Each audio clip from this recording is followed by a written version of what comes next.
পার্শে মাছের ঝাল বানাবো বেগুন দিয়ে। পার্শে মাছ এই দেখো কেটে ধুয়ে পরিষ্কার করে নিয়েছি। এবার নুন হলুদ ভালো করে মাখিয়ে নিচ্ছি।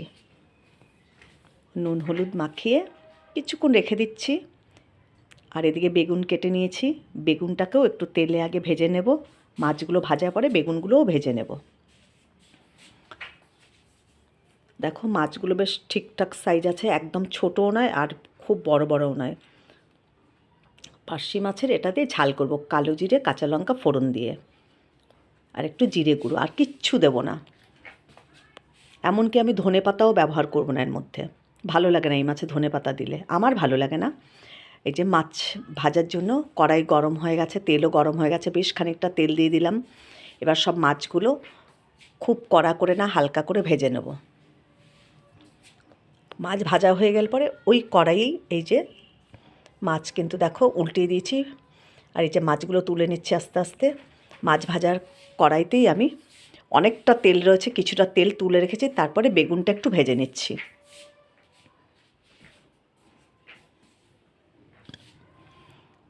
বেগুনও ভাজার সময় একটু নুন দিয়ে ভেজে নিয়েছি। এই যে মাছ আর বেগুন ভাজা হয়ে গেছে, এবার কালো জিরে একটা শুকনো লঙ্কা ফোড়ন দিলাম।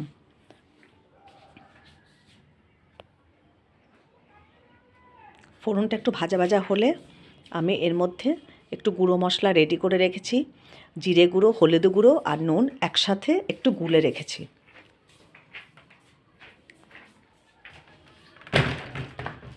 ফোড়নটা একটু ভাজা হলেই একদম পার্শে মাছের ঝালটা আমি হালকা পাতলা করে করব। এর মধ্যে কিন্তু আমি সর্ষে টর্ষে কিচ্ছু দেবো না। দেখো ফোড়নটা হয়ে যাওয়ার পরে একটা টমেটো কেটে রেখেছিলাম বড় সাইজে, টমেটো একটু ভাজা ভাজা করে নরম করে নেবো, একটু নুন দিয়ে দিলাম। আগে একটু ভালো করে নরম হয়ে নিক, তারপরে গুঁড়ো মশলাটা এর মধ্যে দিয়ে দেবো। এই যে গুঁড়ো মশলাটা দিয়ে দিলাম। এবার ভালো করে মশলাটাকে কষাবো। কষাতে কষাতে যখন মশলা থেকে তেল ছেড়ে আসবে তখন এর মধ্যে পরিমাণ মতো অল্প করে জল দেব।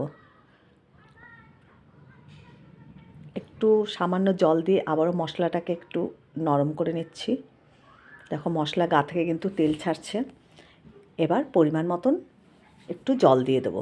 খুব বেশি কিন্তু ঝোল করব না, একদম মাছের ঝাল করব তো অল্পই জল থাকবে। মশলা খুব ভালো করে আমার কষা হয়ে গেছে।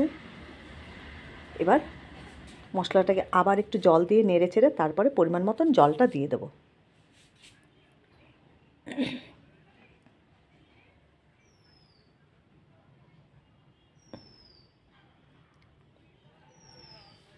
এই যে আরেকটু জল লাগবে, কেননা মাছটা ফুটবে। আরেকটু জল দিয়ে দেবো, ব্যাস। আর কিন্তু আমি জল দেব না। এই দেখো খুব বেশি কিন্তু জল দেইনি।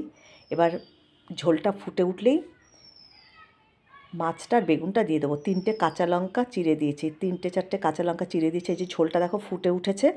এখন মাছ আর বেগুনটা একসাথেই দিয়ে দেবো। বেগুনও খুব ভালো করে কিন্তু আমি ভেজে নিয়েছি। এই যে এখন খুব ভালো করে ফুটে উঠলেই মাছের ঝোল কিন্তু রেডি হয়ে যাবে। পার্শে মাছের ঝাল বেগুন দিয়ে একদম রেডি। তোমরা কারা কারা বেগুন দিয়ে পার্শে মাছের ঝাল এভাবে খাও জানাবে। আর তোমাদের ভালো লাগে ইউটিউব চ্যানেলটাকে সাবস্ক্রাইব করে নিও। দেখো পার্শে মাছের ঝাল কিন্তু আমার একদম রেডি। এখন আমি নামিয়ে নেব। ভালো লাগলে লাইক করো, কমেন্ট করো, শেয়ার করো। আর তোমরা ইউটিউব চ্যানেলটাকে সাবস্ক্রাইব করে নিও, দীপ্তি রান্নাঘর বলে। আমার রান্নাঘর চ্যানেলটা দীপ্তি রান্নাঘর বলেই আছে। গ্যাস অফ করে দিলাম, মাছের ঝোলটা কিন্তু আমি নামিয়ে নিলাম। দেখো খুব বেশি বেশি কিন্তু ঝোল নেই, একদম মাখা মাখা।